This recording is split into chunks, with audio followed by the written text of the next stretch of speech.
What's up, YouTube? I'm here to do my prediction video for UFC Fight Night Bader versus Johnson. Let's start at the bottom. The first fight is Matt Dwyer versus Randy Brown. If you've been watching that new UFC series, Dana White looking for a fight on YouTube, then you know who Randy Brown is. He's this decent-looking kickboxer guy. I think Matt Dwyer's just fought better people so far. And, it's basically kickboxer versus kickboxer, but this is Randy Brown's debut, and Matt Dwyer's already been fighting pretty good people, so I'll pick Dwyer by TKO. Next is Tony Martin versus Felipe Oliveira, and I'll pick Felipe. I think he's got really good defensive jiu-jitsu, and he's got really great striking, and his conditioning is good. As for Tony Martin, he's kind of just a jiu-jitsu guy, and his cardio is not great, so I feel like if he can't catch this guy in the first round, which I don't think he will, then he'll start to fade, and then we'll see Felipe start to take over and probably win by either late second or early third TKO. Next is Levin Makashvili versus Damon Jackson, and Damon Jackson's a really good wrestler, but aside from that, I haven't seen a whole lot from him. I don't think, I feel like Levin Makashvili is kind of underrated. I think that fight against, Hakron Diaz, he showed a lot of his skill. He's got really great takedown defense, and he's really good at getting back up, and he's a really good striker, and I feel like that's what's going to happen. He's going to be able to stuff takedowns. If he does get taken down, he'll get back up, and his striking is just way better. So I'm going to pick Levin Makashvili by probably mid-second round TKO. Next is Alex Caceres versus Macio Fullen. And Macio Fullen, he seems like he's kind of well-rounded, primarily a wrestler. But he just doesn't look amazing. I feel like they're kind of trying to feed Alex Caceres a win here. And I think that's what's going to happen. I think Alex Caceres is probably going to win by probably a late finish, maybe in the second or third. I just think he just looks like a better athlete, I guess is the best way to put it. He just looks like the better fighter. So I'll pick Caceres by late second finish.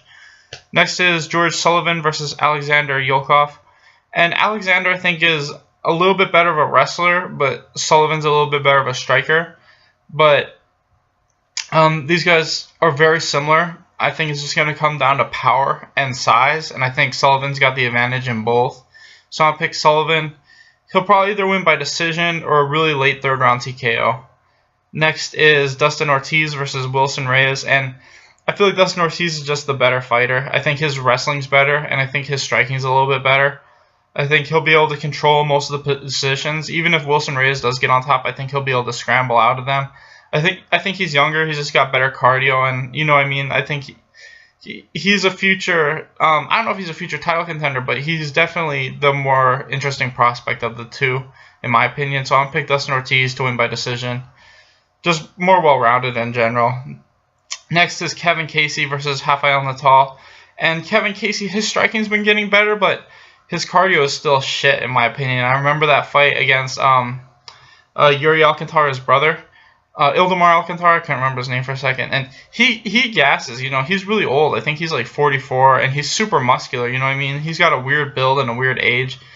And I feel like if he can't finish Natal in the first round, which I don't think he will, then Natal will start to come on stronger in the second, and I think he'll probably get a finish probably really early in the third. He'll probably get a takedown early in the third and just win with ground and pound. So I'm picking Natal by third round TKO.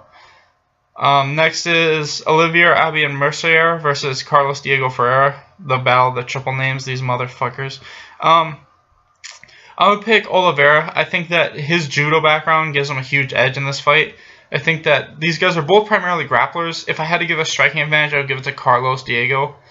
But I don't think this will be much of a striking fight. I think it'll mainly be grappling, and I think because of Olivier's judo, he'll be able to get the top position most of the time. And I think this could be a fun fight or it could be a boring fight, but I think it's going to be a really grappling heavy fight where Olivier just gets most of the top position and just edges out all 3 rounds and wins by 30-27. Next is Tarek Saffiedine versus Jake Allenberger. And I want to talk about this for a second because I've talked about this a bunch. But when the UFC says the main event of the undercard, and you look at some of the future events, and you see that some of those fights have the shittiest fights ever as the top, and you look back a couple of weeks when, who was it? It was the dude at bantamweight. Why can't I remember his name? Aljamain Sterling. Aljamain Sterling wasn't even the main event on the undercard, if you want to make that argument. He was like in the middle of the thing, and it was number 10 versus number 6. Aljamain Sterling was number 6 versus Johnny Eduardo when he was number 10. So it's stupid bullshit, and it just bugs me because they can't even keep consistency with their lie. You know what I mean? If you're gonna lie and pretend like that, then at least be consistent about it. You know what I mean? It's obvious why this fight is on the undercard, because they want to promote Sage Northcutt, who's on the main card. It just bugs the shit out of me.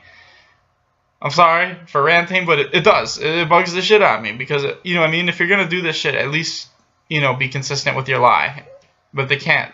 So, whatever. This fight should be on the main card because it's 100 times better. Even if this fight's boring, it's 100 times better. So, Tarek Saffiedine versus Jake Ellenberger. I don't think it's going to be boring. I think Jake Ellenberger has been looking less and less like a top 15 guy every single fight. And Tarek Saffiedine, you know, I thought he looked decent in the Rory MacDonald fight before he got caught. I think he was starting to implement his game plan, and in that 3rd round, he just got hit with a counter. So, I'm going to pick Tarek Saffiedine. I think he'll win by 1st round TKO.